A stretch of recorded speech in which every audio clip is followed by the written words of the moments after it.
শোয়ার ঘর থেকে উদ্ধার গোখরো সাপ। সোমবার জলপাইগুড়ি সদর ব্লকের দেবনগরের রথখোলা এলাকার একটি বাড়ির শোয়ার ঘর থেকে প্রায় 5.5 ফুটের সাপটিকে উদ্ধার করেন পরিবেশপ্রেমী বিশ্বজিৎ দত্ত চৌধুরী। পরে 500 মিটারের মধ্যেই নিরাপদ জায়গা দেখে সাপটিকে ছেড়ে দেওয়া হয়েছে। বিশ্বজিৎবাবু জানিয়েছেন, এদিন দুপুরে আমার কাছে খবর আসে ওই এলাকা থেকে।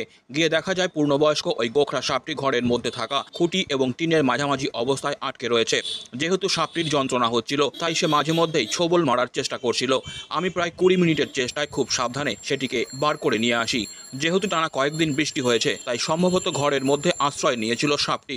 গোখরা সাপ সাধারণত জলা জায়গা পছন্দ করে না, তাই ডাঙা বা উঁচু জায়গাতেই এরা আশ্রয় নেয় বলে জানিয়েছেন বিশ্বজিৎবাবু। কোন জায়গাটা? আমাকে এই 12টা নাগাদ ফোন করে একজন রথখোলা, দেবনগর রথখোলার এখানে যে ঘরের মধ্যে একটা সাপ আছে। তো আমি যাই হোক যাই, গিয়ে দেখি যে সাপটা ঘরের যে কোনায় খুঁটি থাকে এবং টিন, তার মধ্যে এমনভাবে পেঁচিয়ে গেছে, পেঁচিয়ে পিছনে ড্রেসিং টেবিল, তার পেছনেই ও মানে অস্বস্তি একটা অবস্থা, ওর হুড তুলে বসেছিল। তো যাই হোক, তারপরে সেটাকে আমরা ওই ড্রেসিং টেবিলটাকেও মানে কিছুটা সরিয়ে, অনেকক্ষণ সময় লাগছে ওটাকে যাতে ব্যথা না পায় সাপটা।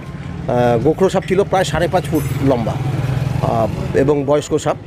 সাপটাকে ওখান থেকে উদ্ধার করে পার্শ্ববর্তী জঙ্গল কিছুটা দূরে 500 মিটারের মধ্যে আর কি ওটাকে আবার রিলিজ করা হলো। এটা ফিমেল ছিল। না, আহত ছিল না, ও তো গিয়ে আটকে গেছে এবং ওর বেরোনোর কোনো জায়গা পাচ্ছিল না, কারণ যে টিন ছিল, টিনের 5টা টিনের এবং খুঁটি দুটোর মাঝখানে 2টো প্যাচ খেয়ে এবং ওর যন্ত্রণার জন্য ফনা তুলে বসেছিল। তো সেটার থেকে ওকে যতটা সুন্দরভাবে করা যায় সেটা আমার অভিজ্ঞতা দিয়ে আমি ওকে রেস্কিউ। হ্যাঁ, খুব স্বস্তি পেয়েছে। এবং বাড়িতে বিশেষ করে ছোট বাচ্চারা ছিল আর কি, বাচ্চারাই বেশি, ঘরে টরে একটু ঢুকছিল না।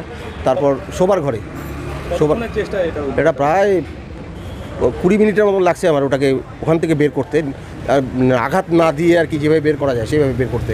কি বলবেন এই যে মানুষের বাড়িতে সাপ ঢুকে যায়? এখন ব্যাপারটা হচ্ছে যে জলপাইগুড়িতে কয়েকদিন খুব বৃষ্টি হয়েছে, এটা হচ্ছে মূল কারণ। বৃষ্টির ফলে ওদেরও এই গোখরো সাপ বা এরা কিন্তু জল পছন্দ করে না, জল খুব একটা, তার ফলে এরা হয়তো আশ্রয় নিয়েছে এবং বৃষ্টি কমেছে। এখন ও বেরোনোর চেষ্টা করতে গিয়ে আর বেরোতে পারছিল না, মানে এমনভাবে ঢুকেছে তো বেরোতে পারছিল না।